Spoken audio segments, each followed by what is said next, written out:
അടുത്ത നിയമസഭാ തെരഞ്ഞെടുപ്പിൽ ആലപ്പുഴ ജില്ലയിലെ 9 മണ്ഡലങ്ങളിൽ നിന്ന് UDFന് എത്ര സീറ്റുകൾ പിടിച്ചെടുക്കാൻ കഴിയും? ഇതാണ് UDFനെ സംബന്ധിച്ചിടത്തോളം അവർ അധികാരത്തിലെത്താൻ വേണ്ടി അവർക്ക് തെക്കൻ ജില്ലകളിൽ നിന്ന് നിരവധി സീറ്റുകൾ ആവശ്യമാണ്. അതിൽ നല്ലൊരു ശതമാനം സീറ്റുകൾ അല്ലെങ്കിൽ നല്ലൊരു സീറ്റ് സമാഹരിക്കാൻ കഴിയുന്ന ജില്ലയാണ് ആലപ്പുഴ എന്നുള്ളതാണ് അവർ കരുതുന്നത്. കാരണം ആലപ്പുഴയിൽ പലപ്പോഴും UDFന് അനുകൂലമായ തരംഗങ്ങളൊക്കെ ഉണ്ടായിട്ടുണ്ട്.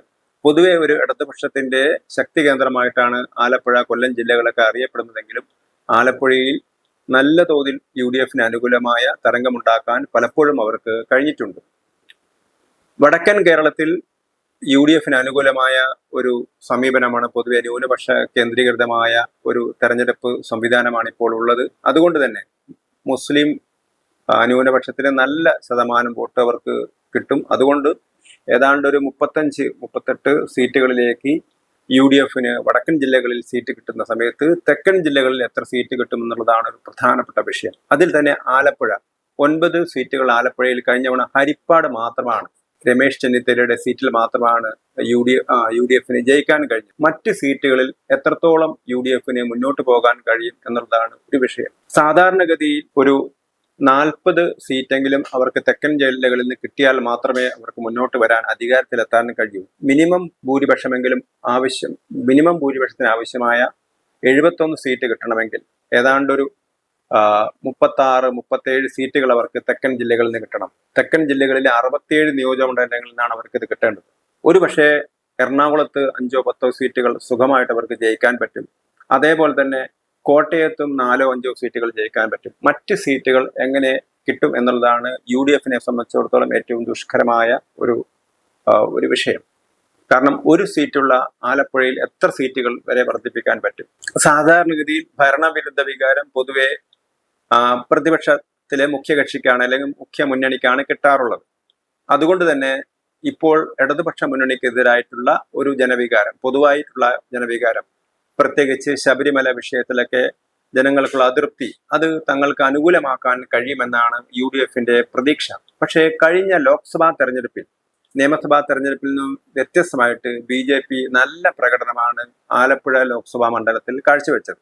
അതേപോലെ തന്നെ ചില മണ്ഡലങ്ങൾ ആലപ്പുഴ ലോക്സഭാ മണ്ഡലത്തിലല്ലാത്ത മണ്ഡലങ്ങളുമുണ്ട്.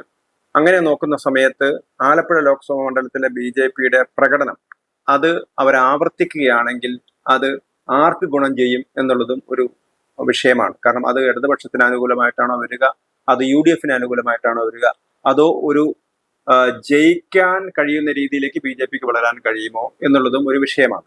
BJPയെ സംബന്ധിച്ചിടത്തോളം അത് കായംകുളം മണ്ഡലത്തിലാണെങ്കിലും അരൂർ മണ്ഡലത്തിലാണെങ്കിലും ആലപ്പുഴയിലാണെങ്കിലും ചെങ്ങന്നൂരിലാണെങ്കിലും ഒക്കെ തന്നെ BJP നല്ല പ്രകടനമാണ് കാഴ്ചവെച്ചത്. ഇത്തവണ തന്നെ തദ്ദേശ സ്വയംഭരണ തെരഞ്ഞെടുപ്പിലും ചെങ്ങന്നൂരൊക്കെ BJP നല്ല പ്രകടനമാണ് കാഴ്ചവെച്ചത്.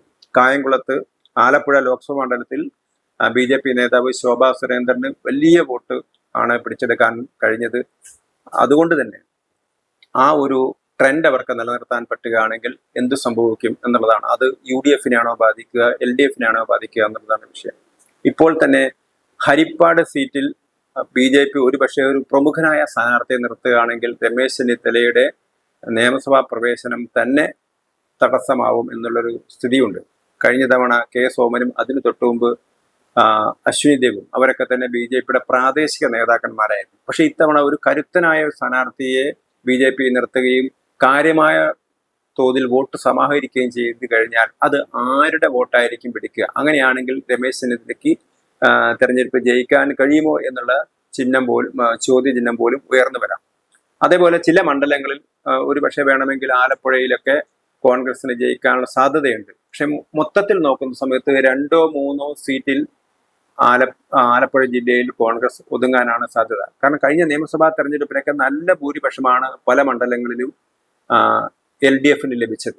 അത് ഒരുപക്ഷെ ഇത്തവണ ആവർത്തിക്കണം എന്നില്ല എങ്കിൽ പോലും അവരുടെ ഒരു ഭൂരിപക്ഷം കുറയ്ക്കാൻ കഴിയുമെങ്കിലും സീറ്റുകൾ പിടിച്ചെടുക്കാൻ പറ്റുന്ന രീതിയിൽ UDF വളർന്നിട്ടുണ്ടോ എന്നുള്ളതാണ് വിഷയം. കോൺഗ്രസിനകത്തും പടലപ്പിണക്കങ്ങളുണ്ട്.